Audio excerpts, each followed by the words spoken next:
아무 쓸모도 없고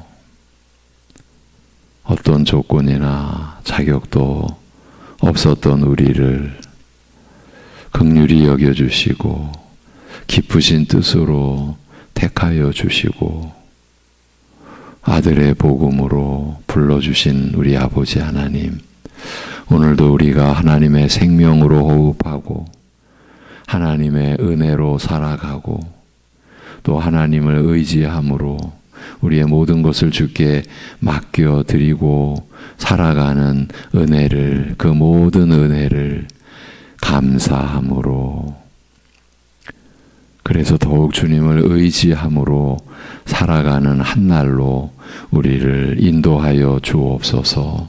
우리가 어떤 처지에 있든지 우리의 생명 되신 주 예수 그리스도의 우리를 다스려 주시고 우리와 동행하여 주시고 우리와 함께하여 주시는 그 은혜를 감사함이 우리의 모든 마음과 생각에서 일어나는 모든 것 그 위에 하나님을 향한 감사함이, 우리 주 예수 그리스도를 의지하는 감사함이 우선이 되고 첫째가 되는 중심으로 살게 하여 주시옵소서. 예수님의 이름으로 기도합니다. 아멘. 로마서 3장 21절에서 24절을 보고 있습니다. 로마서 3장 21절에서 24절입니다.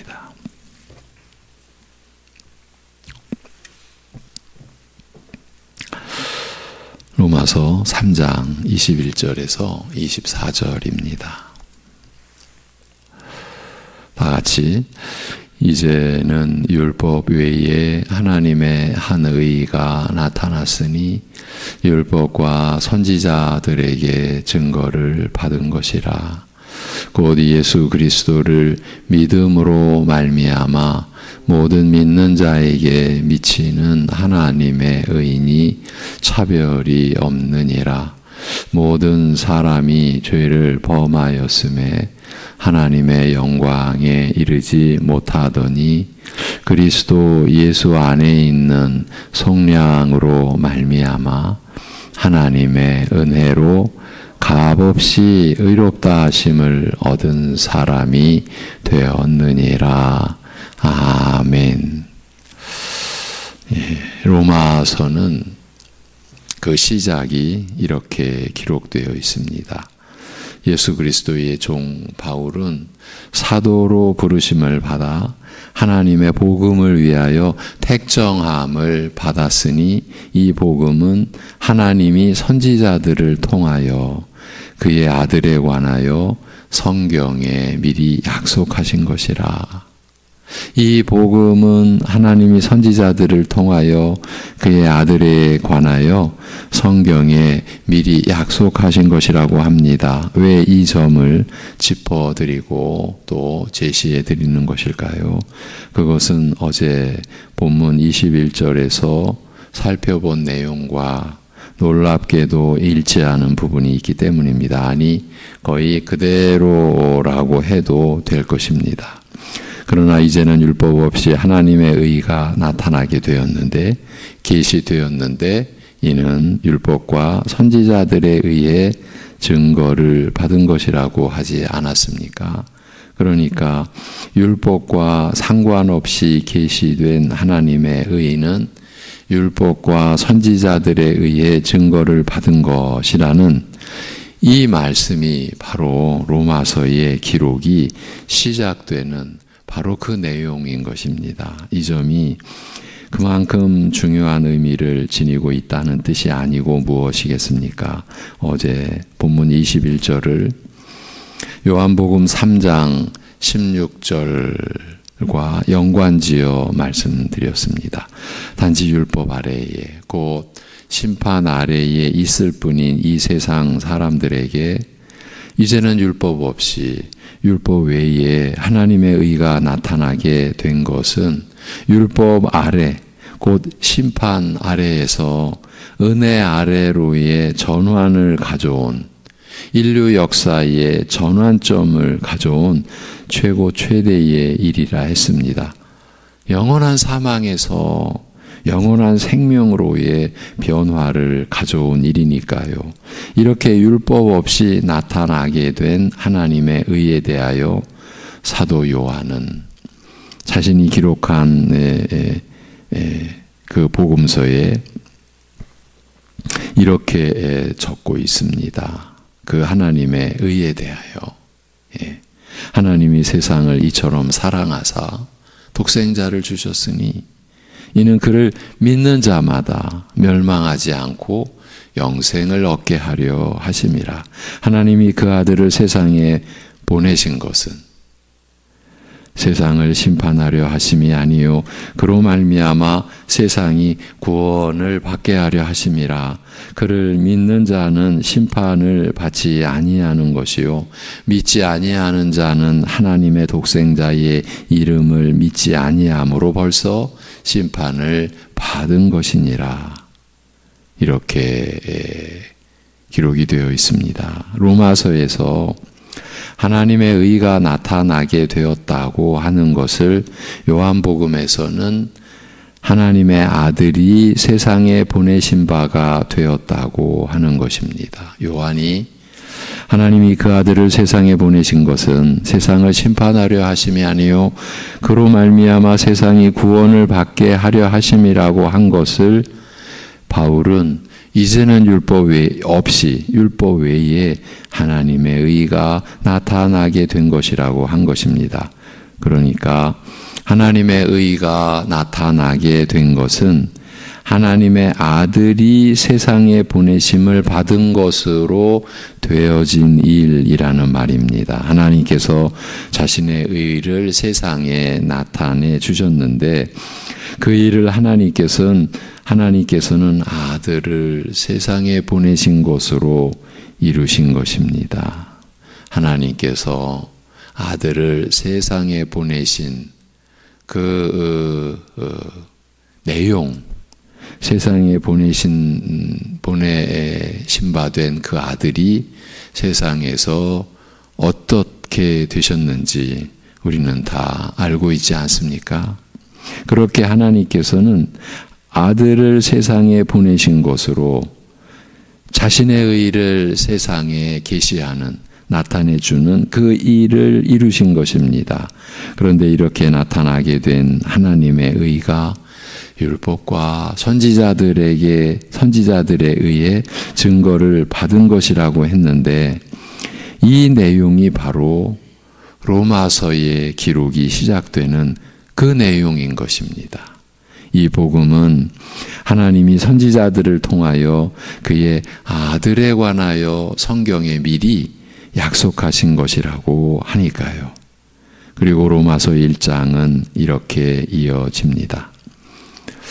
그의 아들에 관하여 말하면 육신으로는 다윗의 혈통에서 나셨고 성결의 영으로는 죽은 자들 가운데서 부활하사 능력으로 하나님의 아들로 선포되셨으니 곧 우리 주 예수 그리스도시니라. 복음은 하나님께서 선지자들을 통하여 그의 아들에 관하여 성경에 미리 약속하신 것인데 그 내용이 바로 이렇다 하는 것입니다. 곧 육신으로는 다윗의 혈통으로 나셨고 성결의 영으로는 죽은 자들 가운데서 부활하사 능력으로 하나님의 아들로 선포되셨다는 것이요 그분이 곧 우리 주 예수 그리스도시라는 것입니다. 하나님의 아들이신 우리의 주 예수 그리스도께서 다윗의 후손으로 사람이 되셔서 죽으셔야 했고 성령의 능력으로 죽은 자들 가운데서 부활하사 하나님의 아들로 선포되셨다는 것이 성경에 미리 약속된 하나님의 아들에 관한 것 곧 복음인 것입니다. 그리고 그로 말미암아 우리가 은혜와 사도의 직분을 받아 그의 이름을 위하여 모든 이방인 중에서 믿어 순종하게 하나니 너희도 그들 중에서 예수 그리스도의 것으로 부르심을 받은 자니라. 예. 로마의 신자들을 향하여 곧 우리를 향하여 너희도 그들 중에서 예수 그리스도의 것으로 예수 그리스도의 소유로 부르심을 받은 자니라. 로마에서 하나님의 사랑하심을 받고 성도로 부르심을 받은 모든 자에게 하나님 우리 아버지와 주 예수 그리스도로부터 은혜와 평강이 있기를 원하노라고 하여 이 로마서를 받는 수신자들, 그 로마의 신자들을 위로하며 격려하는 인사를 건네고 있습니다. 로마서의 시작 자체가 이제부터 이 복음이 어떤 상황에서 어떻게 이루어져서 전해지게 되었는가를 기록해 갈 것이라는 점을 명확하게 밝히고 있습니다. 이 내용을 살핀 것은 로마서 이 3장의 본문, 이 복음은 이 내용을 살핀 것은 이 복음은 하나님이 선지자들을 통하여 그의 아들에 관하여 성경에 미리 약속하신 것이라고 한 이 말씀을 들려드림으로써 로마서 시작에 이 말씀을 들려드림으로써 본문 21절에 그러나 이제는 율법 없이 하나님의 의가 나타나게 되었는데 이는 율법과 선지자들에 의해 증거를 받은 것이라고 한 말씀이 얼마나 크고 중대한 의미를 지닌 내용인지를 확인시켜 드리려고 한 것입니다. 이렇게 해서 영원히 심판 아래에 처해 있어야 했을 비참한 인류의 역사를 뒤바꿔 놓으시는 은혜의 역사를, 새 생명의 역사를 성부, 성자, 성령 하나님께서 얼마나 완벽하게 준비해 오셨는지를 말씀드리고자 한 것입니다. 하나님의 의가 율법 없이 율법 외에 이제 나타나게 되었는데, 나타내졌는데, 계시되었는데 그 모든 것이 율법에 의해서 증거받은 것이고 선지자들, 그 선지자들, 거짓된 자들이 아니라 참된 선지자들에 의해 증언을 받은 것이라. 구약 역사가 이런 의미와 가치를 지닌 것이라.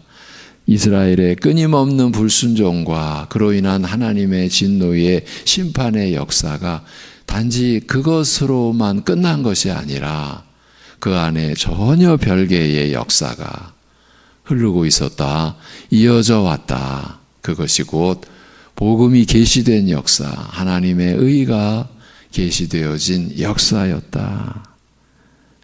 이것이 율법 아래에서 은혜 아래로 우리의 영원한 그 처참한 운명이 전환되는, 변환되는 그 결정적 역사였다.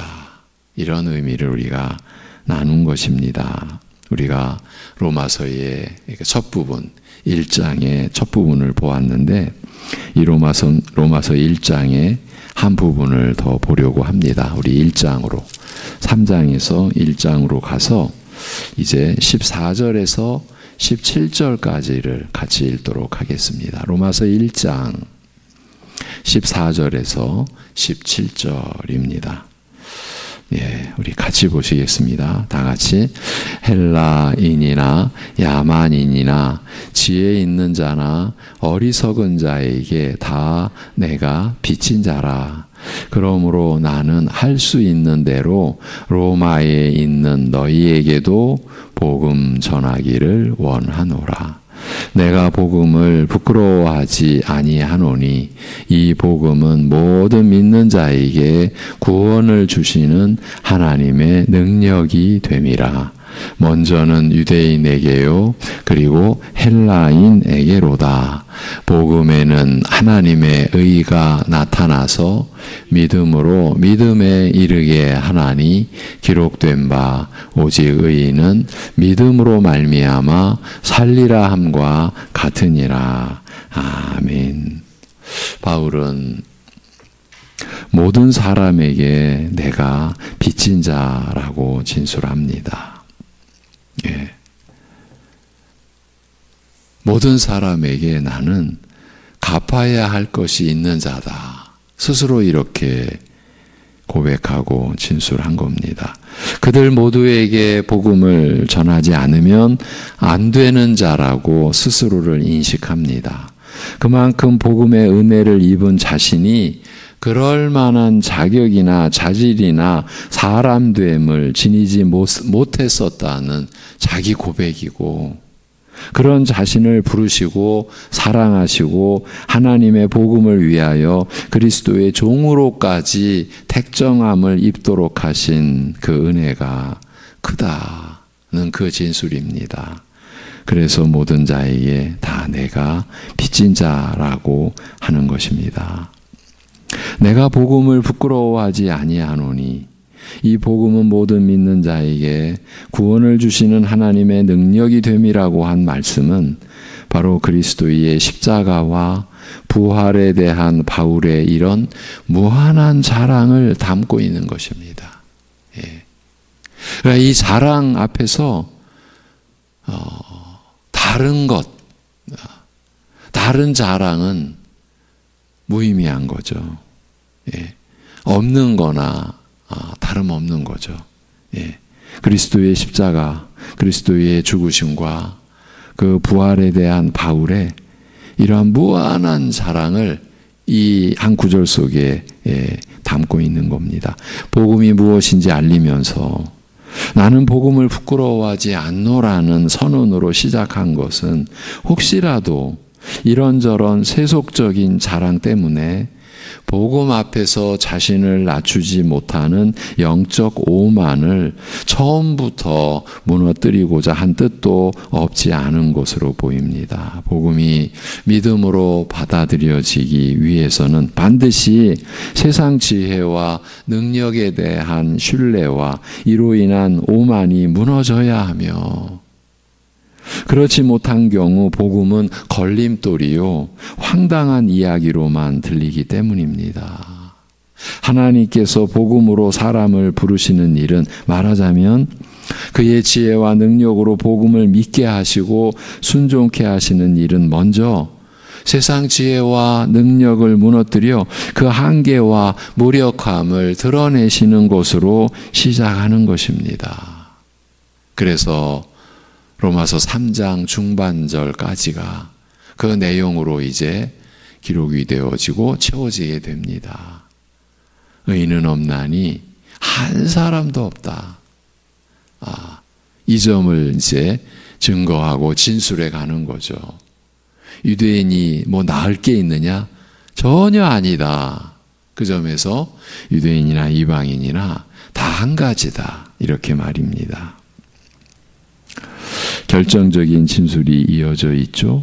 직역으로 들려드립니다. 복음은 구원에 이르게 하는 하나님의 능력이며 모든 믿는 자에게 그러하니 먼저 유대인에게요 또한 헬라인에게로다. 바로 앞에서는 복음을 부끄러워하지 않노라는 말로서 복음에 대한 무한한 자랑을 세상 지혜와 능력이 아니라 하나님의 지혜와 능력으로 사람을 구원하는 복음의 권능과 영광을 알리고자 하였습니다만, 이제는 이런 놀라운 구원이 믿는 자에게 주어진다는 사실, 곧 이런 복음의 능력이 오직 믿는 자에게만 구원의 능력을 발휘한다는 사실에 대하여 알리고 있습니다.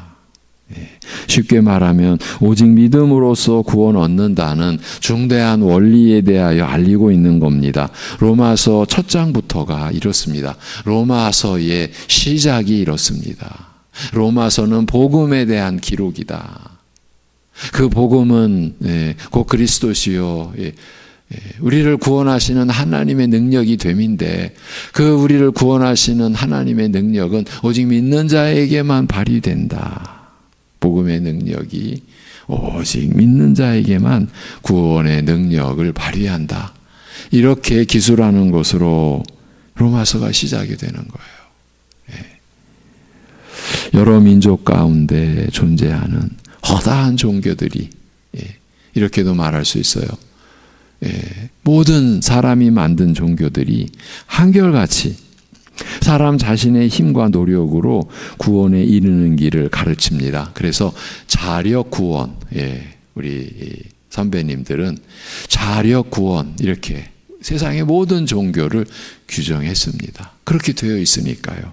그렇습니다만 유일한 예외가 바로 믿음으로 구원 얻는다고 가르치는 복음입니다. 특히 구원과 관련하여 믿음으로라는 말을 행위로라는 말과 반대되는 뜻으로 사용함으로써, 그러니까 믿음으로의 반대말이 안 믿는 것이 아닌 거예요. 불신이 아닌 거예요. 믿음으로의 반대말이 로마서의 배경으로는 행위로, 이게 반대말이에요. 이렇게 믿음으로라는 말을 행위로라는 말과 반대되는 뜻으로 사용함으로써 사람이 스스로 노력하여 이룬 그 어떤 결과도 구원의 근거가 되는 것을 원칙적으로 부인합니다.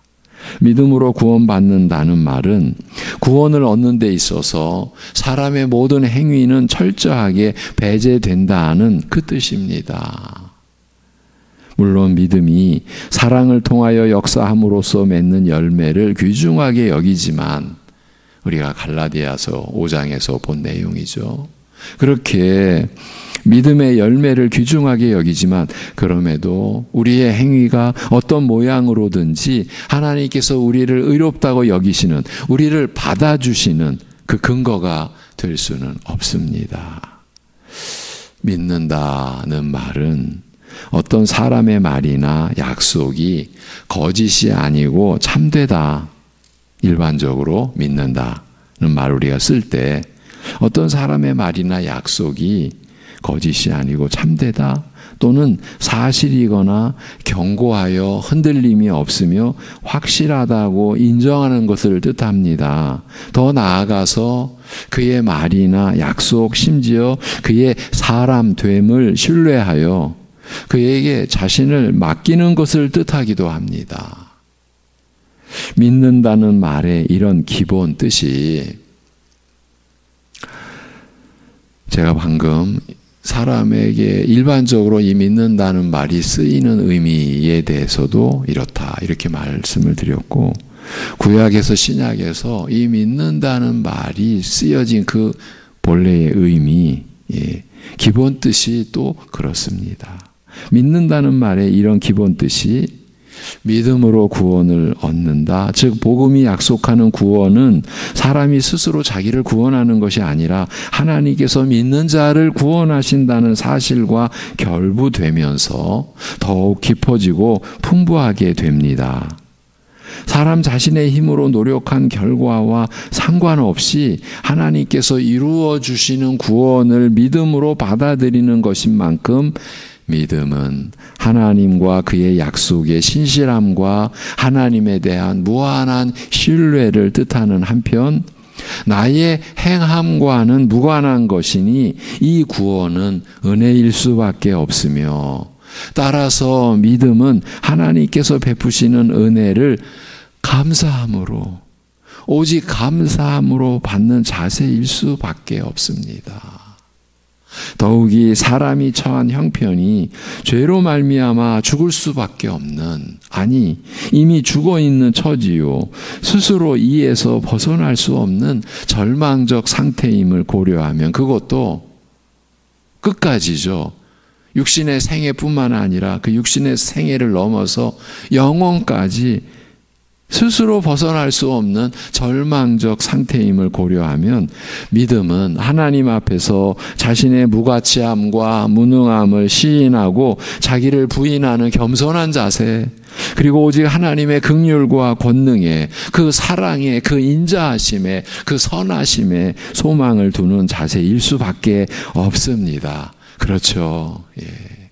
우리가 신자라는 것은, 믿는 자라는 것은 이런 자세일 수밖에 없는 거예요.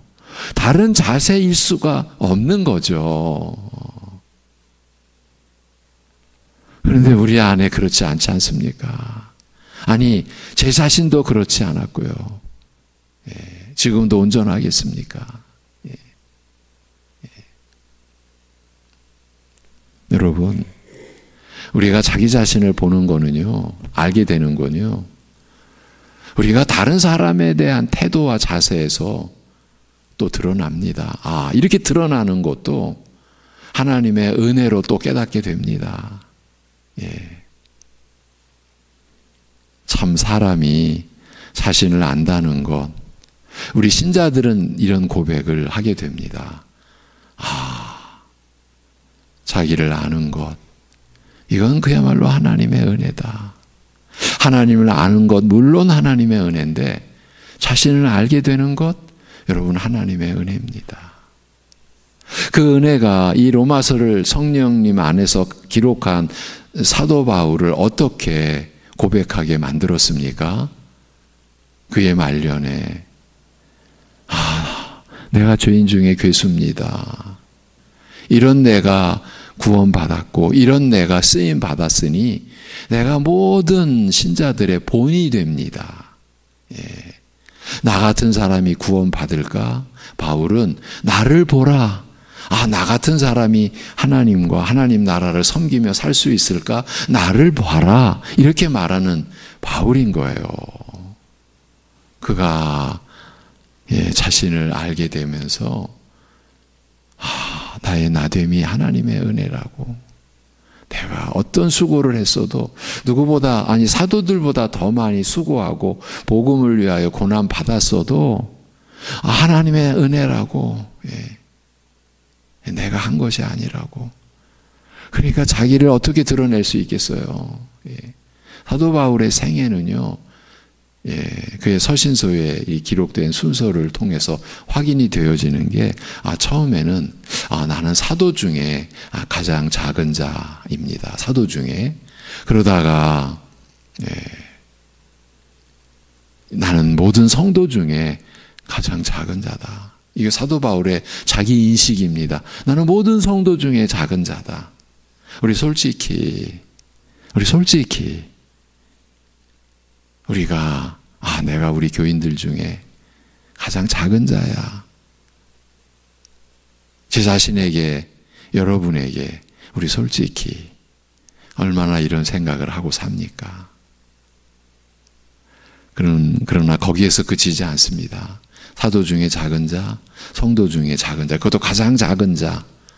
그런데 그의 디모데전서에서의 고백에서는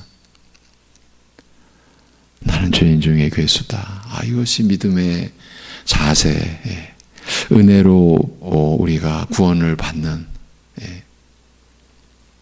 그런 그 은혜를 하나님의 그 긍휼과 사랑과 하나님의 그 인자하심을 아는 신자에게 있어서는 이렇게 되어질 수밖에 없는 거죠. 오직 하나님의 긍휼과 권능의 소망을 두는 자세일 수밖에 없는 거예요. 이게 어떤 상황에서도 그렇습니다. 그러면서 또 특별한 설명이 이어지는데 오늘은 대략적인 것만 살짝 보고 넘어갈 겁니다. 먼저 유대인에게요, 또한 헬라인에게로다. 이렇게 복음에 대한 진술이 이어집니다. 믿음으로 구원 얻는 원칙이 유대인이나 헬라인에게나 똑같이 적용된다는 뜻입니다. 먼저는 유대인에게요, 또한 헬라인에게로다. 믿음으로 구원 얻는 이 원리는, 이 원칙은 유대인이나 이방인에게나 똑같이 적용된다. 쉽게 말하면 이스라엘이나 이방인이나 누구든지 믿기만 하면 구원을 얻는다 하는 뜻입니다. 구원이라는 이 극히 중요하고 근본적인 일에 있어서 이스라엘과 이방은 아무 차이가 없으며 어떤 차별도 받지 않는다는 뜻입니다. 로마서 3장 본문에서 22절에 그 의미가 명확하게 진술이 되어 있죠. 어떤 차별도 없다, 받지 않는다, 그 뜻입니다. 그러나 먼저 유대인에게요, 또한 헬라인에게로다라고 한 이 말은 복음이 유대인에게나 이방인에게 다 같이 열려 있음을 알리면서도 동시에 우선은 유대인이 그 대상임을 알리고 있습니다. 예수님께서 수가성의 한 여인에게 너희는 알지 못하는 것을 예배하고 우리는 아는 것을 예배하노니 이는 구원이 유대인에게서 남인이라고 밝히심으로써 유대인의 구별된 지위를 확인하여 주신 것도 같은 맥락의 말씀이었습니다. 내일 이 부분부터 이어가도록 하겠습니다. 기도하겠습니다. 하나님 아버지, 이 복음의 말씀을, 이 복음에 관한 말씀을 우리에게 들려주셔서 또 기록된 성경으로 우리에게 이 말씀을 주셔서 우리로 하여금 이 말씀을 보고 듣고 또한 성령께서 이 말씀을 우리 안에서 풀어주셔서 우리로 하여금 받도록 믿도록 하여 주심을 감사합니다. 아버지 하나님, 이 생명의 말씀에 붙들린 하루 되게 하옵소서. 이 생명의 말씀을 붙들고 우리가 믿는 자로, 우리가 구원의 은혜를 입은 자로, 하나님께 믿음으로 의롭다함을 얻은 자로, 하나님께 온전히 받아들여진 자로, 육신의 생명뿐만 아니라 육신의 장막을 벗은 그 이후에 영원한 생명을 받은 자로, 그것도 하나님과 화평한 그러한 관계에 이르는 자로 우리가 살게 됨을 오늘도 우리가 어떤 처지에 있든지 누릴 수 있도록 하여 주시옵소서. 아버지 하나님, 주님의 몸된 우리 교회 안에 이 복음의 진리의 말씀과 이 은혜의 말씀이 충만하게 하여 주옵시고 온 교인이, 온 우리 성도가 이러한 말씀에 성령님으로 말미암아 온전히 이르르고 그 말씀의 진리와 은혜를 지닌 자, 받은 자, 소유한 자로, 그래서 그리스도의 것이 된, 그리스도의 소유된, 그리스도의 생명이 우리의 생명된 그 은혜를 실제로 누리며 살아갈 수 있도록, 그래서 어떤 처지에서도 죽은 자를 다시 살리시는 하나님만을 신뢰하며 살아갈 수 있도록 하여 주시옵소서. 아버지 하나님, 사랑하는 우리 이 지체들, 우리 가족들 가운데 참으로 육신의 연약함으로 인한 아픔과 고통을 어제도 오늘도 감당해야 할 하나님의 자녀된 우리 지체들을 하나님 꼭 붙들어 주옵시고 그 연약함 속에 우리 주님 동행하여 주시옵시고 그 안에서 회복의 역사, 회복의 은혜를 허락하여 주시옵시고 그 심령 속에 참으로 하나님 주시는 사랑의 빛이, 생명의 빛이, 영광의 빛이, 소망의 빛이 비추어지는 생명의 역사를 오늘도 내려주시고 허락하여 주시옵소서. 우리 주 예수 그리스도의 이름으로 기도하옵나이다. 아멘.